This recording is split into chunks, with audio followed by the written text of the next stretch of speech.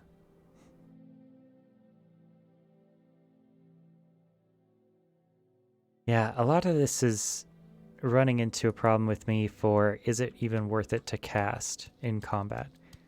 Because in combat we're taking a bit of, like, pretty much a lot of damage.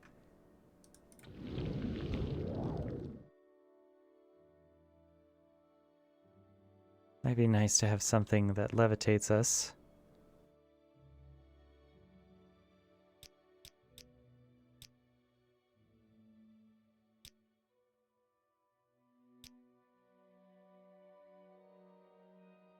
Good with all weapons and armors. Look for us in the thick of battle.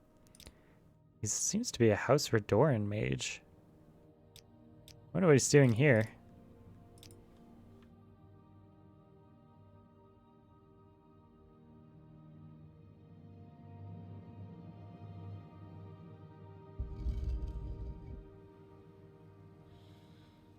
Telvanni sharpshooter.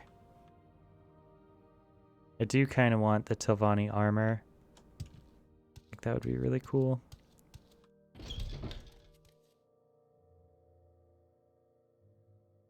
Okay.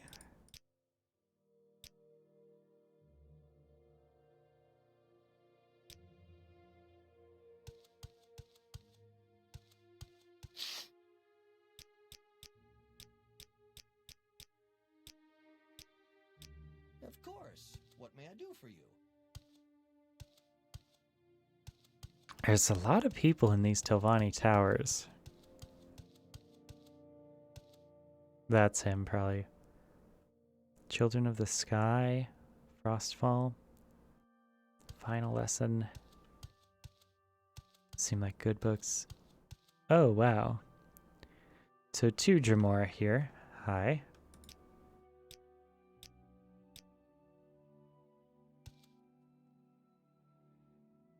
It's truly a pleasure to see you. Nice. Yes, I'm Gorthen.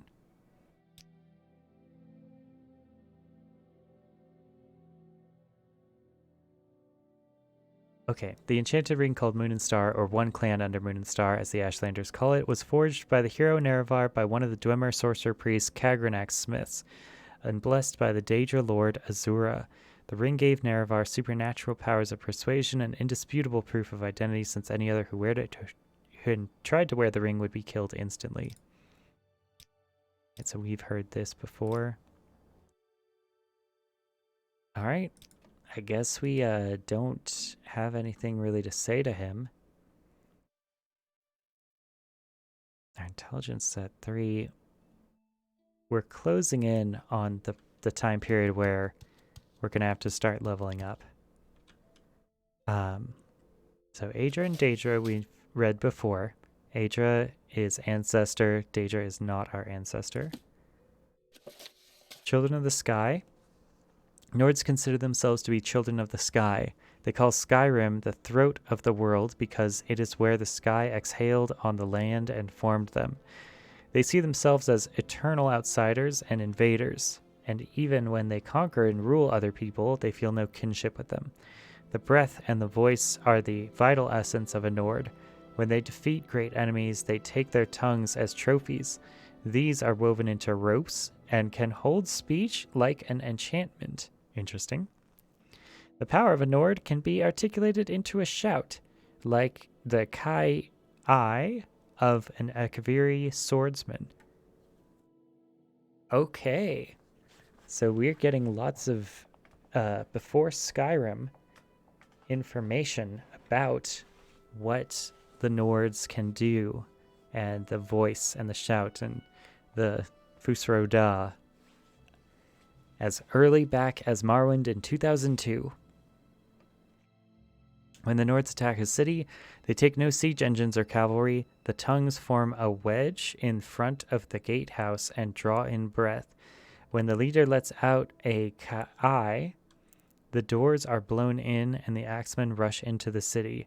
Shouts can be used to sharpen blades or to strike enemies.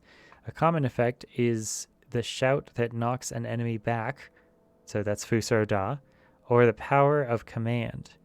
A strong Nord can instill bravery in men with his battle cry, or stop a charging warrior with a roar. The greatest of the Nords can call to specific people over hundreds of miles and can move by casting a shout appearing where it lands. Yeah, so that's the teleport shout. Always fun. The most powerful Nords cannot speak without causing destruction. They must go gagged and communicate through a sign language and through scribing runes. The further north you go into Skyrim, the more powerful and elemental the people become, and the less they require dwellings and shelters. Wind is fundamental to Skyrim and the Nords. Those that can live in the far wastes always carry a wind with them. Interesting. Carry a wind with them. Pretty cool. Alright. Oh, wow.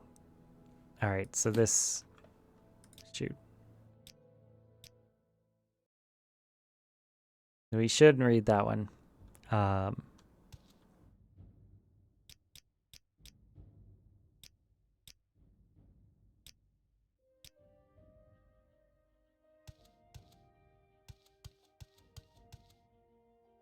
Alright, so save. Save here. Close. Let's see if the final lesson is here. Enchantment. Okay, no. So let's read both of these so that we can go back. The final lesson by Agorius Goth. It is time for you to leave your apprenticeship here, says the great sage to his students, Taskim and Volnduk. So soon, cried Vongeldak, for it had been but a few years since the training had begun. Are we such poor pupils? We have learned much from you. We have learned much for you, master, but you have no more to teach us? Taskim asked. You have told us so many tales of great enchanters of the past. Can't we continue to learn until we have reached some level of their power? I have one last story for you, smiled the great sage. Many thousands of years ago, long before the Cyrodiilic dynasty of Remen, and even longer before the Septim dynasty ruled Tamriel,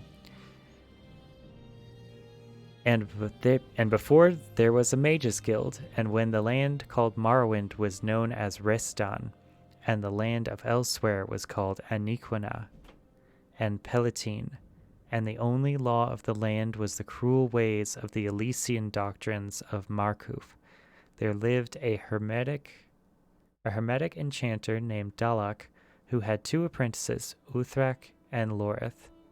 Okay, Lorith is very close to Lorcan, which is like one of the foundation creation gods.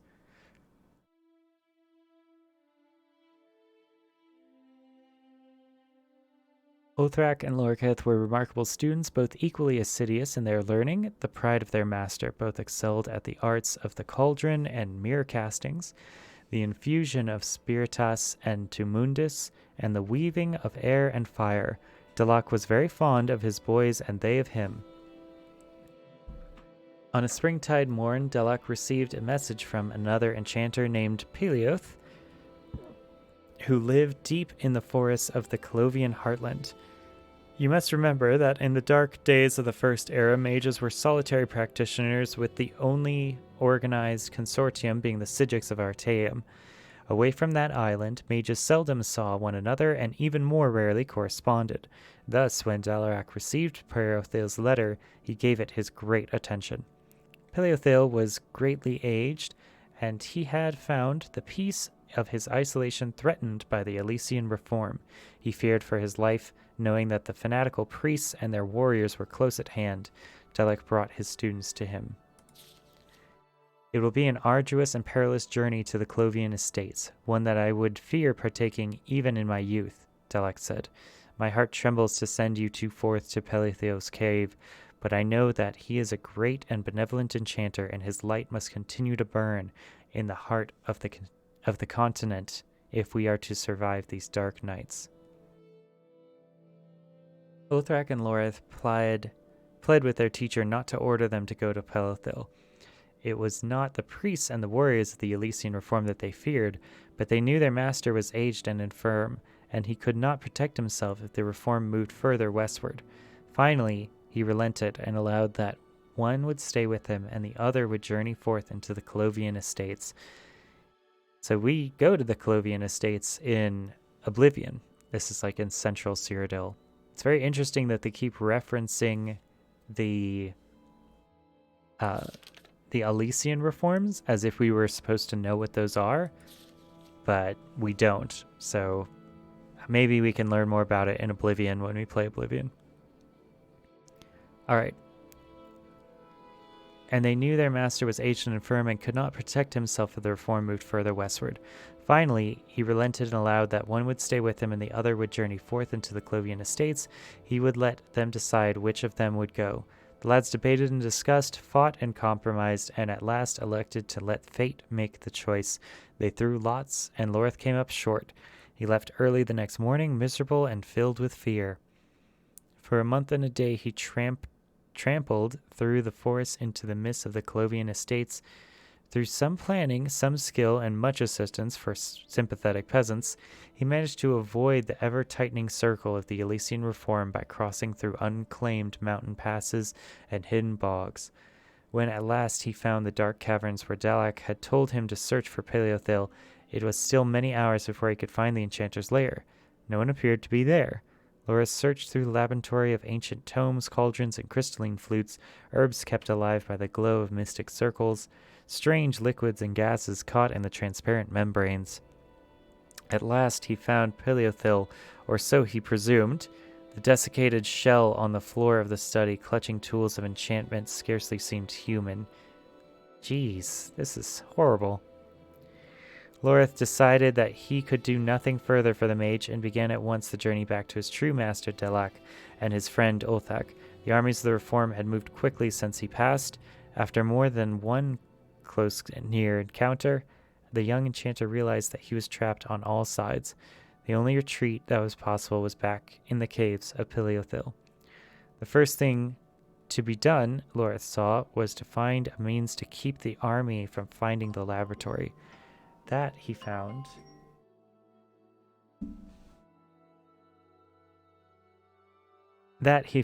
was what Paleothil himself had been trying to do, but by a simple error even an apprentice enchanter could recognize, he had only succeeded in destroying himself.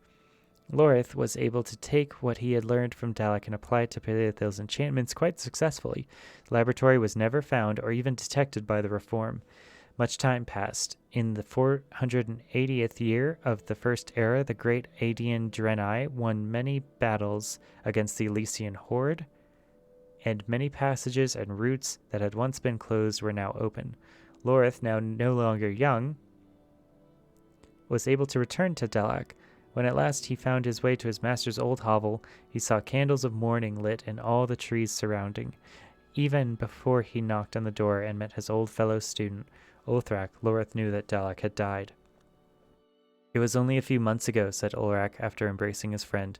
"He talked of you every day of every year you were away. Somehow he knew that you had not preceded him to the world beyond.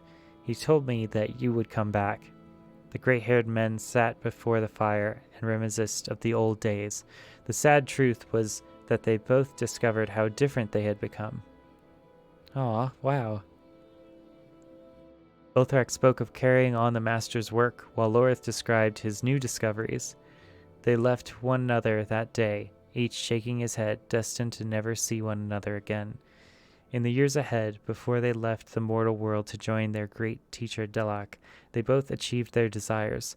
Ulthrak went on to become a respected, if minor, enchanter in the service of Clan Draenei, and Lorith took the skills he had learned on his own and used them to fashion the Balmak Thrum, the Staff of Chaos. Okay, so we actually can get the Staff of Chaos, I think, in Oblivion and Skyrim. The Staff of Chaos is a really good staff. My boys, lesson is you have to learn from a teacher to avoid those small but essential errors that claim the life of such self-taught enchanters as Paleothil, and yet the only way to become truly great is to try all the possibilities on your own. Wow, what a great message. Okay, yeah, that's something to keep in mind in grad school and graduate work, is that we've become so comfortable having teachers grade us and tell us what to do. And the real test is whether other teachers or the world itself likes what you're doing or buys your books or values your work. All right, so that's the hour for us. In our next one, we will read Frostfall here, and then we will move on from there. Let's go ahead and load this one, I believe.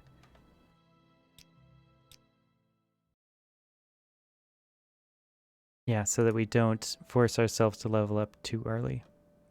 Okay. All right, well, I will see you guys later. Thank you so much for dropping by.